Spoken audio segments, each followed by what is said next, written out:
How did you miss the Amazon guy? He's your favorite guy. You're not going to go get packages for us? No? I'm just going to take a pause to listen to the governor's message today. We are going to start off in the mudroom. There's no mention of a mudroom in Bill Bryson's book, At Home, and I want to show you that I don't agree with him. He said that the hall is where everybody comes in and takes off their shoes and coats and leaves. And in 1851, the hall, and before that, it was everything. Sometimes it was the whole house. This mudroom is doing overtime. We have a washer, a dryer, cabinetry for laundry detergent, mysterious boxes that have things I don't even know about, more mysterious boxes and baskets, and vacuum cleaner parts, tissues, because I always have to blow my nose after I come in from the cold and walk the dog, and dog food. Funny story, our dog ate a week's supply of dog food when he was little, and we still haven't seen his waistline, so now we keep his dog food on a high shelf.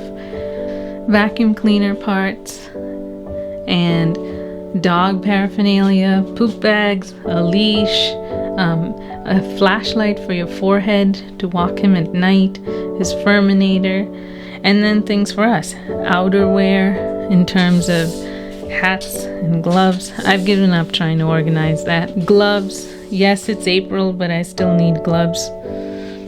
Baseball hats, I swear I organized this like 5 seconds ago. Can't prove it to you, but I did. Rags, and my favorite, an empty basket. So this is the mudroom, and this is going to be project number 1 for my 9 projects for COVID-19. Next, the book talks about the kitchen. So the kitchen, for me, is where I do all my work. I live there, so there's actually a mat, because otherwise I would make a hole in the floor. In my opinion, the kitchen needs to be really, really decluttered, because we have a open concept. So the first thing you see in the morning when you come down the stairs is this. In the time of 1851, according to Bill Bryson, the kitchen was for the storage of food. One thing you will not see in a kitchen is a sink. So this is project number 2. The reason why you didn't see a sink in those old Victorian kitchens is because the sink was in a room called the scullery. For me, the scullery is a dishwasher. It's a KitchenAid dishwasher, and don't get me started on this dishwasher. It is the second top of the line, which makes me really scared, because what does that mean for the most economical line? Because this dishwasher does not clean anything. The scullery is where you store dishes. I don't have a scullery, but because of a third project that I'm going to show you about in a second, all my dishes have been consolidated into one cabinet, and my second project is to switch dishes with the baking and snack cabinet. This is where they were originally, and I want to switch them back. So the scullery is where you hold dishes. So where do you hold food? They don't mention food per se, or pantries per se. What they do mention is a lardon. This, or a larder, comes from the French word lardon, which is from respect to meat. This is my pantry. I had a big project for this pantry, and I'll basically go through it again. This color is called Sagaro. My hope was to paint the walls that green color and keep the shelves the white color. But currently, let me turn on the light. It has rice, onions, oil, and my work bag. And that's the bare essentials that I didn't even want up here, but I lost that battle, and we have bigger battles to fight during COVID-19. So this is a huge project for the painters, and what I wanted to do was to put wallpaper on those high shelves up there and have these smaller shelves just have the Saguaro green that you see here, and this was going to be cleaned out. I think what I want to impress upon you during this video is to be patient with yourself. Like, this is what I'm talking about with ugly minimalism. Everything's clean. The countertops are all clean. You know, I have my coffee mug there because I'm really craving the coffee. The dishes are almost done. I have most of the counter space is clean, but it's not pretty. Like, this fridge has all kinds of reminders, like to go take the dog, and dentist reminders, and meetings, and a thank you card from a neighbor, but it just doesn't look pretty. And this is what I'm trying to show you about ugly minimalism during COVID-19. Just be patient with yourself, because we live here, and there's no time of day where this room is empty. This is good enough. It's good enough. Normally, I don't like a lot of things here, but I brought this chair up because this is where I sit and film. Bill Bryson dedicates a whole chapter to the fuse box. So here's my fuse box. I don't even think I know how to open it. Okay. There it is. Just take my word for it. There's my fuse box, and he goes into an entire chapter on, basically, if you see the movie The Current War, you'll understand basically what that chapter is about. But the reason why we're down here is to show you what's going on upstairs. This is the entire contents of my pantry. So there was the last project we did where we matched up Tupperware lids, and here are each bag represents one category. So right here is Ziploc bags, freezer paper, wax paper, aluminum foil.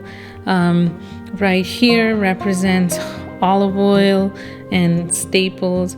Here are empty glass jars. So this is the contents of my pantry, and this is going to be project number 4 or 5. These are big projects, and we have time, so we'll get this done. So this will be project 4 or 5. I'm not sure, where we actually make sense of this, consolidate it, edit it, and so when the painter is done painting the pantry, these things can go back. So as a reminder, before we leave the fuse box, I was thinking that this is going to be project number 3 to disinfect every single light switch. And it'll be interesting if I can report back to you and tell you just how many light switches are in our house. Because according to Bill Bryson, he says that his book, At Home, is basically a history of becoming comfortable. And how comfortable would we be if we couldn't turn on the fireplace with a flick of a light, or turn on lights to be able to read after the sun goes down? So continuing on with being comfortable, I'm going to take you to the drawing room, according to Bill Bryson. So drawing room actually has nothing to do with drawing. It comes from the word wood drawing room. And it turns out I have a wood drawing room. This is the room that I often find myself or my husband come to get away from everybody, which is hilarious because by everybody it means each other. So this might be one of the most comfortable couches to be on. But here's what's really comfortable. This guy right here, this recliner. What I would like to go from ugly minimalism to just minimalism, useful minimalism, is to put that recliner upstairs in the master bedroom. And my new philosophy is to have no more than 2 large pieces of furniture per room. And that is my vision for, I call this my study or the sitting room. But according to Bill Bryson in 1851, this would be called the withdrawing room. So the place people go to get away from the public. This is the dining room. One thing I can do right now, instead of making it a project, is put my parents' slippers away. They've learned to hide their slippers from the dog because he has been known to eat, among other things, besides slippers, he has been known to eat a laptop power cord, Canadian passport. So anyone who comes to our house is always traumatized because they think that he's going to eat something that belongs to them. So this is our formal dining room. The name of the color on the wall is Sherwin-Williams Wall Street. This project right here is not going to happen, not anytime soon, not with the stay-at-home order, just as you saw, extended to April 30th. So weigh in for me, comment below, which one do you like? Do you like number 1? This one's called brown. Number 2, also brown. And number 3, navy blue. Those are the 3 options for roller blinds. But that's not a priority right now. This plastic mat you see right here is there because it needs to be donated because the office chair in the sitting room is gone. So this is the dining room that I promise to never ever furnish as a formal dining room because it just doesn't go with my minimalist sensibilities. In fact, I was adamant not to have a china cabinet because those are the hardest things to sell on Craigslist. So I just have that cabinet to host barware. It looks like double the number of glasses because the wall of the cabinet is mirrored. But even that, someday in the distant future, will be minimized. So I don't have a formal dining room. As you can see, that is doggy daycare. And I just discovered, because we're all home for COVID-19, that my dog can no longer use his crate because there's a bit of a jump right here. So he's getting old and he can't do it anymore. And that's why you see him hanging out in my husband's office right there. There he is, because he can't use his crate anymore. So I just moved his bed to my husband's office. We don't have a dining room anymore, or we never did really. And this is our dining table. So there's his and her water glasses right there. Notice how far apart they are. So that way he doesn't drink out of my water glass. This table is Thomasville, and when my grandfather died, he left every grandchild a little bit of money. Some of us went to Cuba, some of us paid bills. I bought a dining table. I like it. Not a lot of people do. My mom calls it tired pine, and I've told her, Mom, it's called distressed pine. She's like, doesn't matter, it looks tired. The color scheme I was going for was gray with a hint of mustard. Now you're probably wondering, why are your patio chairs at your kitchen table? The reason why is I think having over 25 chairs in a house that only has 2 people is insane. And if I am going to be transparent with you and tell you that my goal is to minimize the house by 80% of my belongings, why do I have over 25 chairs for 2 people? So what did we do? We donated 4 of our dining chairs plus an office chair, so that's 5. And my goal is to donate 2 more chairs, but I can't because we're under stay-at-home order. And I brought up our patio chairs. and they're incredibly comfortable. Now, this is kind of a workspace because you'll see right here, we are in the process of actually getting dining chairs, and this is what they look like. Additionally, we need to pick out some blinds. So weigh in for me. Do you like the cream or do you like the gray? Which color do you like now that you've seen our kitchen? So yeah, that'll be in the near future. I lied, in the distant future. So my only philosophy on the dining area is if you don't see it, you won't eat it. So we have pears, apples, bananas, and limes because I keep craving a Corona beer and I keep forgetting to drink the beer. So before I move on from the dining area, I just want to tell you what I learned from the book. Why does a fork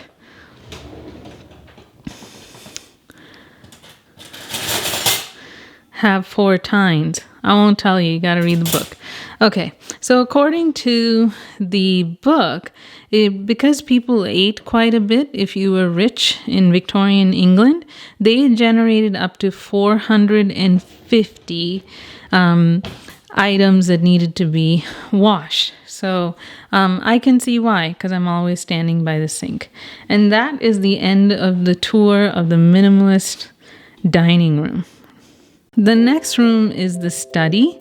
When this house was built, this room was advertised as the library, and it could be a really beautiful library, but right now it houses my dog and my husband, and I purposely locked the door so they don't hear me and I don't hear them.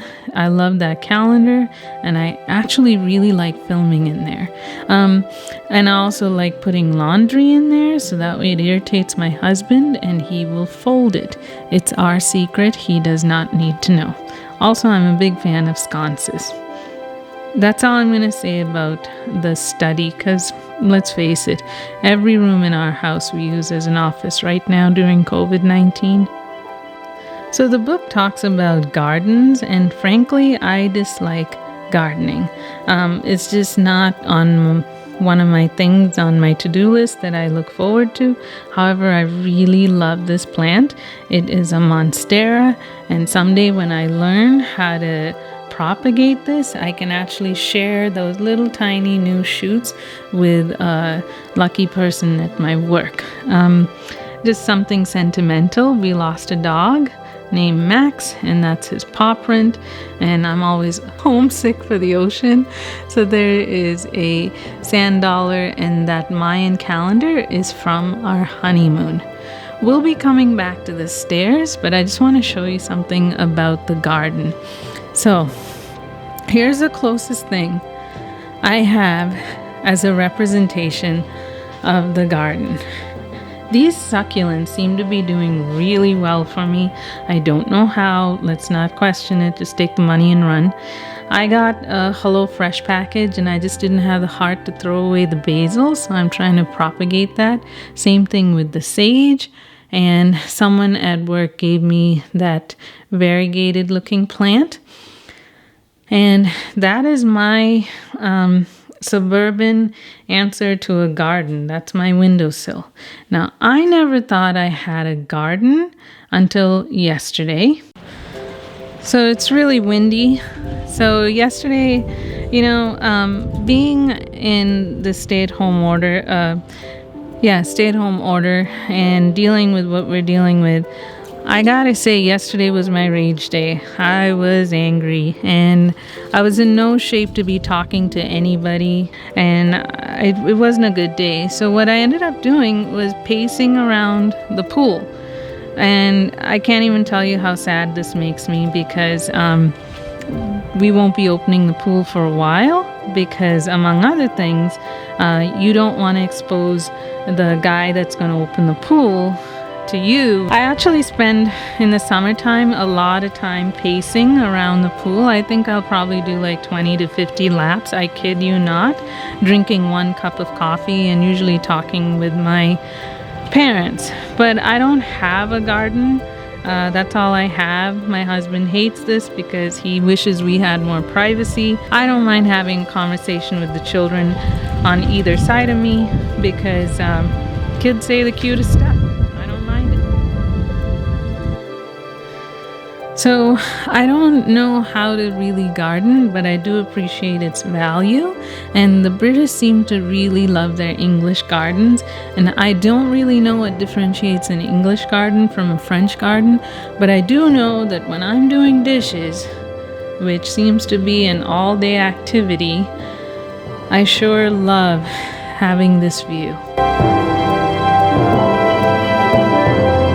According to Bill Bryson, he spends a lot of time talking about stairs. He dedicates a whole chapter to stairs. And you know what? I don't disagree with him. These stairs are the reason why our time in this house will be cut short. I don't know if I've ever counted. I think there's 17 of those stairs. And I climb them 17 times a day. I'm pretty sure I do.